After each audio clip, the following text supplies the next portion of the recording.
नमस्कार दोस्तों, आज हम बात करेंगे कि 2024 में आपको कौन सा म्यूचुअल फंड सेलेक्ट करना चाहिए। कौन सा म्यूचुअल फंड आपके लिए बेस्ट होगा, which is the best mutual fund to invest in 2024, right. तो ये पूरा निर्भर करता है कि आपका रिस्क एपेटाइट क्या है, रिस्क आप कितना ले सकते हैं। म्यूचुअल फंड तो बहुत तरह का है, राइट।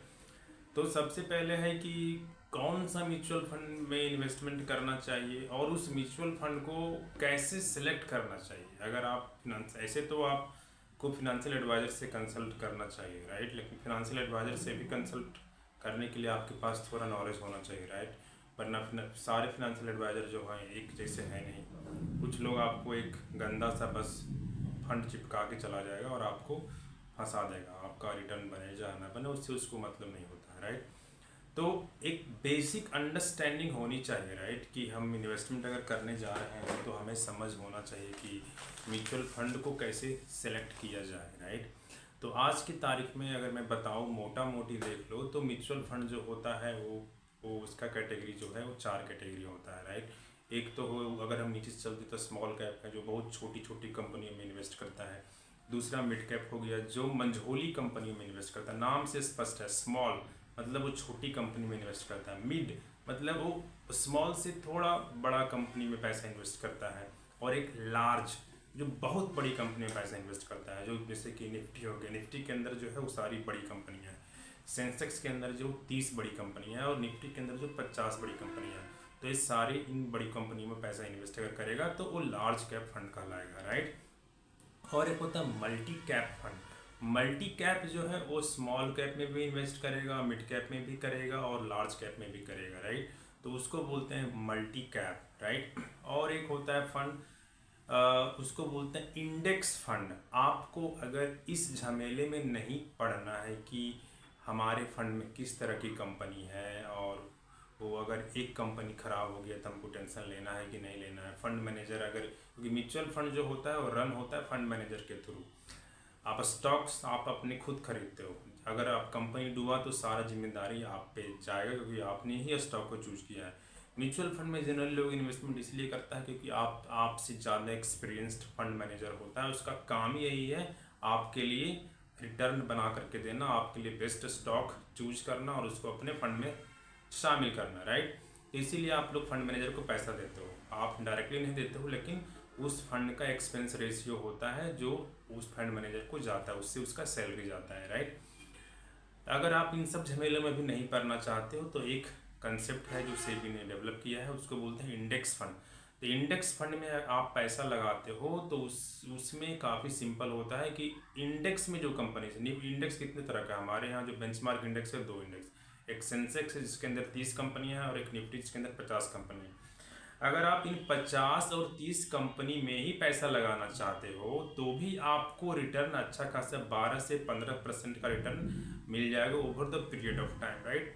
इन सब में कम से कम आपको किसी में भी इन्वेस्टमेंट करते हो, चाहे वो स्मॉल कैप में करते हो या इंडेक्स फंड में करते हो, राइट, या जितना मैंने बताया किसी में भी करते हो, तो आप कम से कम आपको 5 साल इन्वेस्टमेंट करना ही करना है। 5 साल आपको बने रहना है, राइट।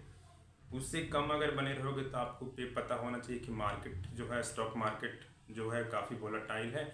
अगर मार्केट आज आपने इन्वेस्टमेंट किया और 7 दिन के बाद मार्केट क्रैश हुआ तो आपका पैसा नीचे चला जाएगा, राइट।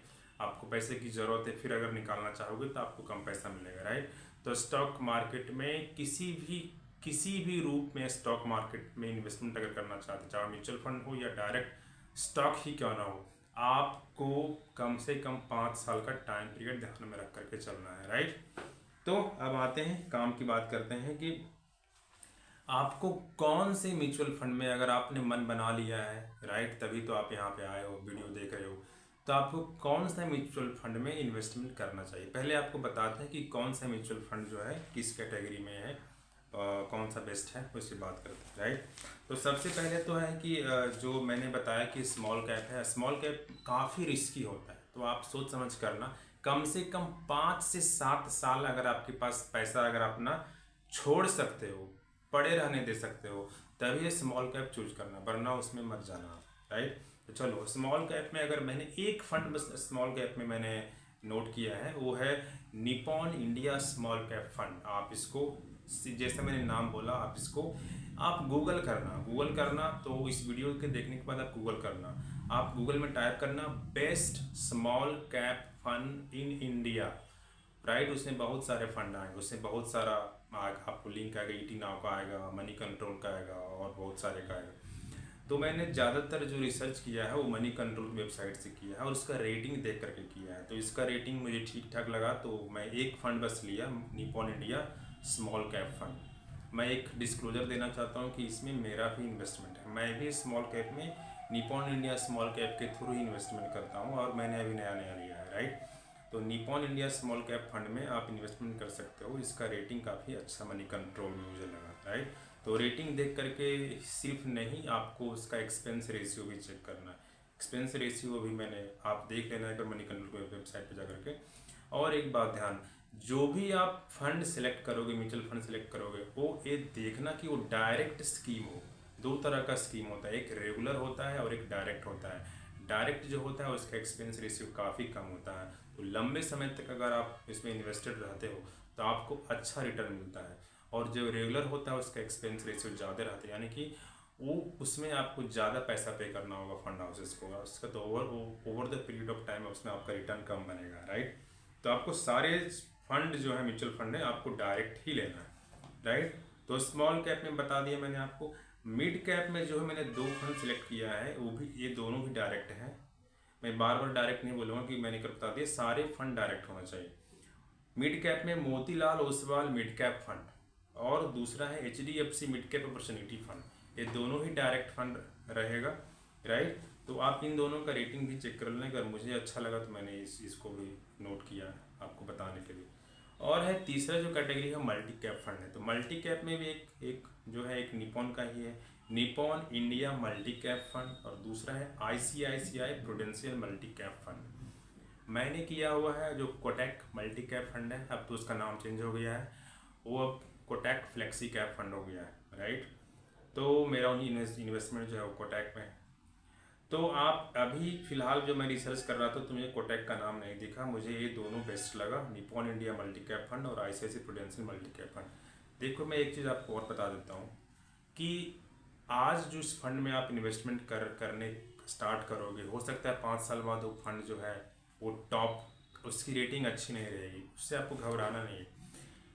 इन्वेस्टमेंट में सबसे ज़्यादा ये मायने रखता है, चाहे वो म्यूचुअल फंड हो या स्टॉक हो, अच्छा से अच्छा स्टॉक और अच्छा से अच्छा म्यूचुअल फंड में बस एक ही बात मायने रखता है कि आप कितने समय तक उसमें इन्वेस्टेड हो।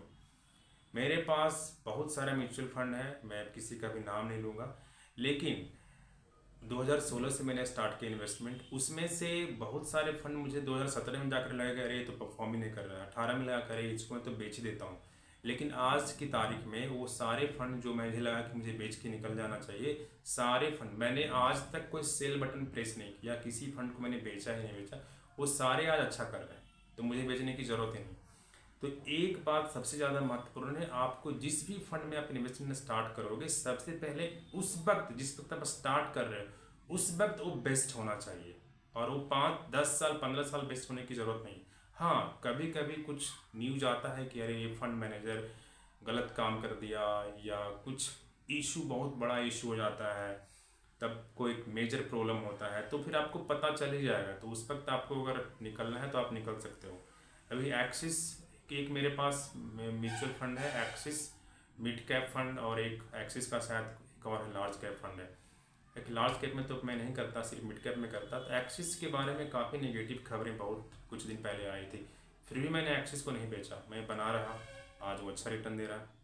आपको कुछ करने की ज़रूरत नहीं है, सारा काम सेबी पे छोड़ दो, सारा काम आप अपना, आप अगर अपने एडवाइज़र से बात करके लिए हो तो एडवाइज़र से बात करते रहो, एडवाइज़र अगर कुछ बोलता है तो आप उसकी बात सुनो, राइट।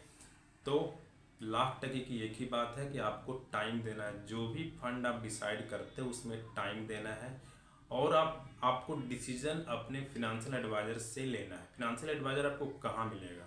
फिनेंशियल एडवाइज़र जो होता है हर आदमी को, आप बैंक चले जाओ, बैंक चले जाओ, आपको कोई ना कोई बंदा जो है आपको मिलेगा, हर बैंक आज म्यूचुअल फंड में डील करता है। आप उससे पूछो कि ये मैंने म्यूचुअल फंड, या तो आप उसी से सलाह ले लो, या तो फिर उसको बोलो कि ये मेरा रिसर्च है, आपको अगर अपने रिसर्च पे कॉन्फिडेंस है तो आप जाओ, आप सजेशन लो। फिर बाकी तो आप न्यूज़ ट्रैक करोगे, बिजनेस न्यूज़ पढ़ते रहना, आप देखोगे कि क्या दुनिया में क्या चल रहा है, उसके हिसाब से आप डिसीजन लेना, राइट। और एक जो है चौथा कैटेगरी जो है इंडेक्स फंड है। तो इंडेक्स फंड जो है इसमें मैंने चार पांच फंड निकाला है। एक है UTI Nifty 50 index fund growth. सारे फंड आपको ग्रोथ सिलेक्ट करना है और सारे फंड डायरेक्ट सिलेक्ट करना है और कुछ नहीं। दूसरा है इंडेक्स फंड में मोतीलाल ओसवाल निफ्टी 50 इंडेक्स फंड। तीसरा HDFC index fund Nifty 50 plan. Next है एसबीआई निफ्टी इंडेक्स फंड और नेक्स्ट है निपॉन इंडिया इंडेक्स फंड। तो ये इंडेक्स फंड है। और एक होता है ईटीएफ। ईटीएफ जो होता है वो उसको आप शेयर जैसे खरीदते बेचते हो वैसे ईटीएफ खरीद बेच सकते हो, राइट। तो हर बेंचमार्क इंडेक्स का ईटीएफ है। सेंसेक्स का भी ईटीएफ है। मैं ईटीएफ में इन्वेस्टमेंट करता हूँ, वो एचडीएफसी का ईटीएफ है। और एक निफ्टी का भी ईटीएफ में इन्वेस्टमेंट आप कर सकते हो।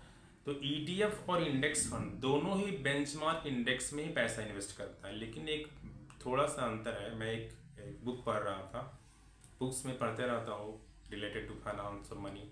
तो उस बुक से मुझे एक बात सीखने को मिला कि ईटीएफ से भी बेहतर इंडेक्स फंड होता है। क्योंकि इंडेक्स फंड जो होता है उसमें फंड मैनेजर जो है कुछ पैसा साइड करके रखा हुआ रहता है कि अगर बंदा आएगा कल को अपना रिडीम करने के लिए, उसको पैसे की ज़रूरत होगा, तो अगर बेचने के लिए आया फंड तो उसके पास देने के लिए मेरे पास पैसा होना चाहिए। ईटीएफ में कंसेप्ट नहीं है, राइट। तो आपको मतलब कि लिक्विडिटी ज़्यादा इंडेक्स फंड में है, तो आप इंडेक्स फंड ही प्रीफर करो, ईटीएफ के ऊपर इंडेक्स फंड को प्रीफर करो। और बाकी तो मैंने बता ही दिया, राइट। तो आप अपने रिस्क के हिसाब से देख लेना। मैंने बता दिया कि स्मॉल कैप में इन्वेस्टमेंट तभी करना जब आपका टाइम होराइजन 5 से 7 साल, आप मिनिमम मान चलो 7 साल का, राइट। बाकी तो मिड कैप में 5 से 7 साल, मल्टी कैप में भी 5 से 7 साल, इंडेक्स फंड में कम से कम 5 साल का आपके पास टाइम होना चाहिए, राइट। तो आपको रिटर्न बेहतर मिलेगा, सबसे ज़्यादा रिटर्न, चूँकि रिस्क सबसे ज़्यादा स्मॉल कैप में है तो आपको स्मॉल कैप में सबसे ज़्यादा रिटर्न मिलेगा, राइट। उसके बाद मिड कैप में रिटर्न मिलेगा, उसके बाद मल्टी कैप में मिलेगा, उसके बाद सबसे कम जो रिटर्न है वो चूँकि इंडेक्स का रिटर्न मिलेगा आपको, तो उसमें आपको इंडेक्स फंड में 12 से 15% का रिटर्न मिलेगा। लेकिन ये आपका सेफ है, कोई सिर दर्द नहीं। आप इसमें छोड़ दो पैसा, पूरी ज़िंदगी भर पैसा लगा के छोड़ दो। एक दुनिया के एक बहुत बड़े इन्वेस्टर हैं वारन बफेट, वो कह के गए हैं कि वो अभी जिंदा है, वो बोलते हैं बार बार इस बात को बोलते हैं कि index fund is the best tool to make money और टू क्रिएट वेल्थ। और एक बुक है साइकोलॉजी ऑफ मनी, उसका जो राइटर है वो इस बात पे काफ़ी जोर दिया है कि index fund is the best scheme और टूल टू क्रिएट वेल्थ। तो इंडेक्स फंड में आप इन्वेस्टमेंट करो ही करो। मैं तो कहूँगा कि आप जितना भी इन्वेस्टमेंट करते हो, राइट, उसका आधा आप इंडेक्स फंड में करो। इक्विटी में जितना इन्वेस्टमेंट करते हो उसका आधा इंडेक्स फंड में करो, बाकी आप म्यूचुअल फंड में करो या स्टॉक में करो, राइट।